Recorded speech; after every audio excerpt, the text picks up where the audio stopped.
Jason Voorhees. I've been talking a lot about him lately, haven't I? I mean, we're nearly finished with the history of Friday the 13th. Part 5 is coming in November, stay tuned. But there's more to get into outside of in-depth retrospectives on the films. How about his look? Jason is a man of many masks. You might think, they're all the same. It's a hockey mask. But those of us who are hardcores can identify each and every one. And the masks aren't the whole story. Jason's also a man of many faces. He's a man of many outfits. Today, I'll rank each Jason appearance from worst to best. No, I don't care about Child Jason. The less said about this garbage, the better. Only the original Child Jason was interesting, so that gets the top tier honorable mention. After the intro, we'll get down to business. Every video here on 616 Entertainment is made possible by my supporters over on Patreon. If you enjoyed the show here today, consider signing up. You'll get early access, exclusive videos and podcasts, and more. Pro Wrestling Tees has the merch. As always, thank you for watching.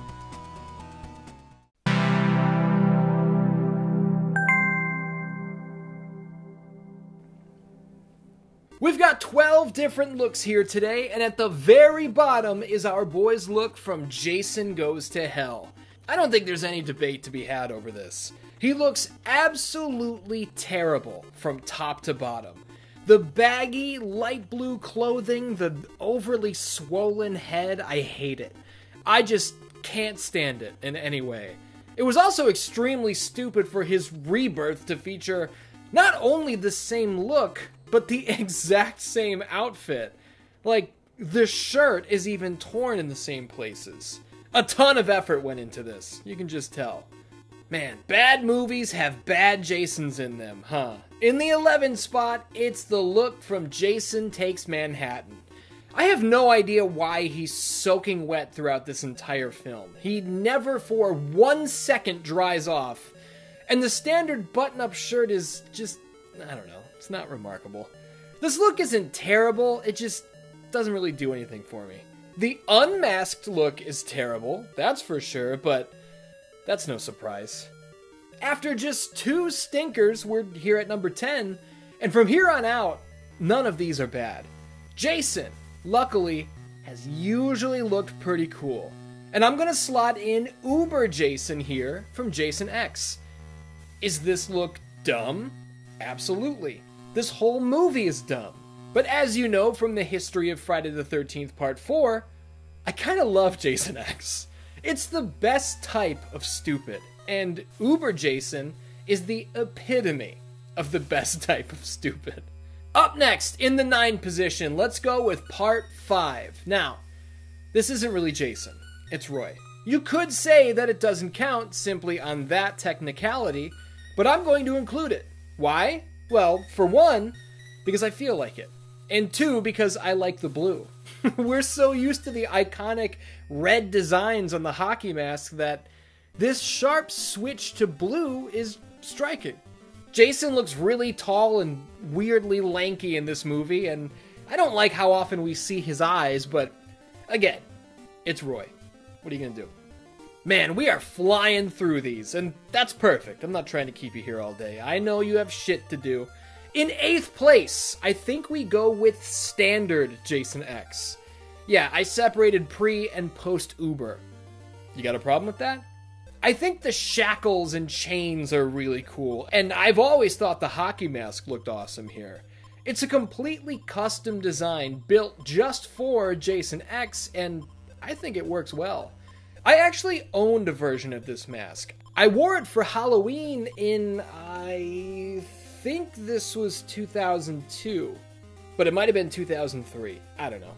It's a good look. The face under the mask isn't my favorite, but it's certainly creepy looking. Very gooey.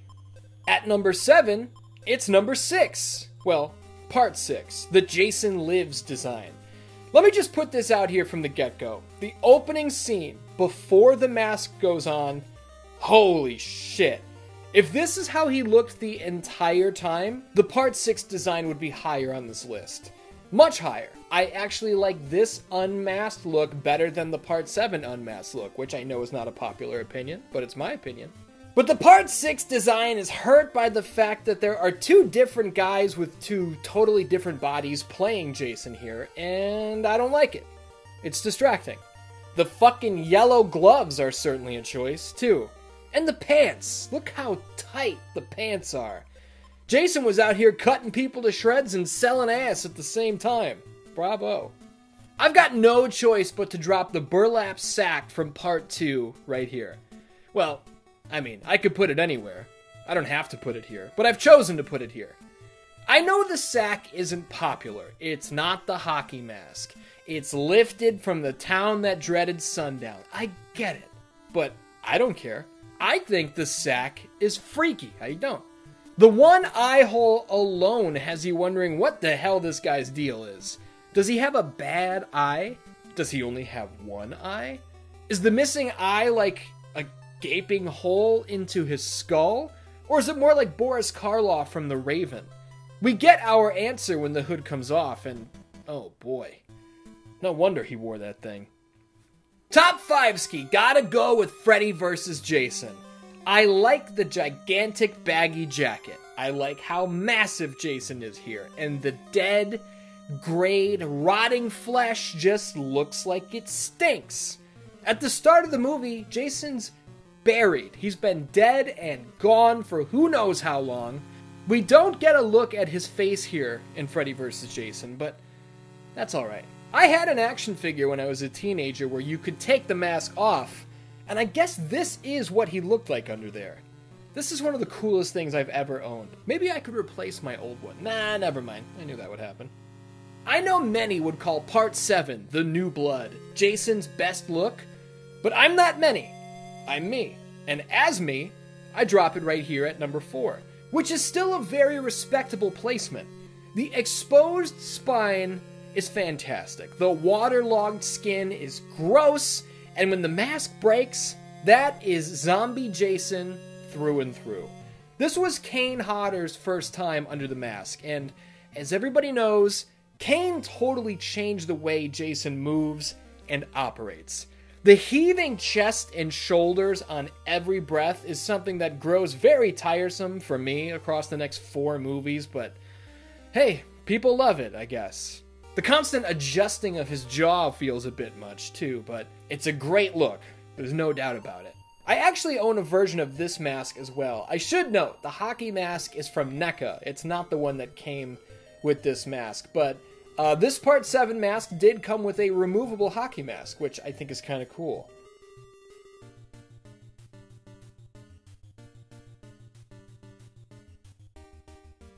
Tiptoeing ever closer to the top spot, I think the reboot design fits in right here at number 3. This isn't all that far off from the Freddy vs. Jason look. We're once again dealing with a baggy jacket up top, but we've dropped the rotting skin. This 2009 remake/reboot didn't have Jason coming up from the dirt, so it would not make sense for him to be undead just yet.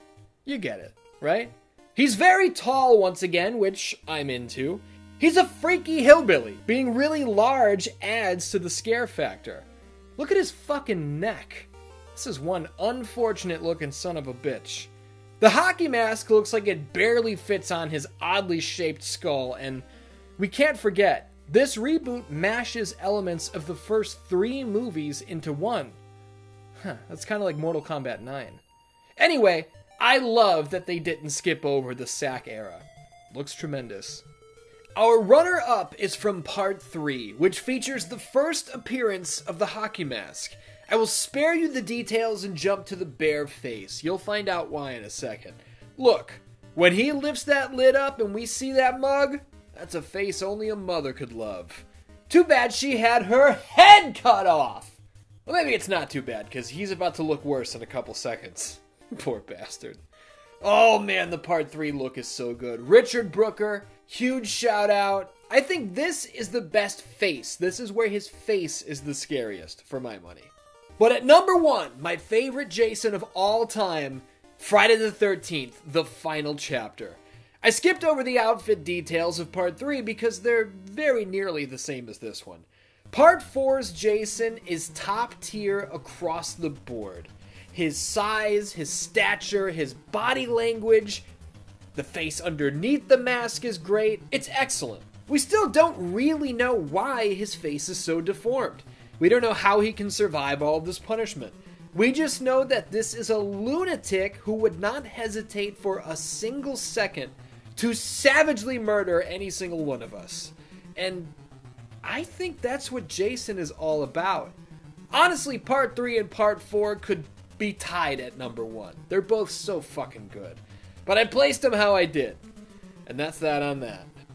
There you have it, Dan-Dans. That's my personal ranking. I know some of you prefer the shambling corpse, Jason. That's fine. I know some of my choices may be puzzling to you. Hey, nothing wrong with that. Feel free to leave your rankings in the comments. I will be reading, and I'm looking forward to it. I hope you are looking forward to Scream Sequence 2024, which kicks off October 2nd. Every single Monday, Wednesday, and Friday throughout October, I'll be dropping brand new horror movie reviews. I'm trying to make this the best Halloween ever. Now, will it be? I don't know. Maybe that's up to you. Thanks for watching, and I'll see you next time.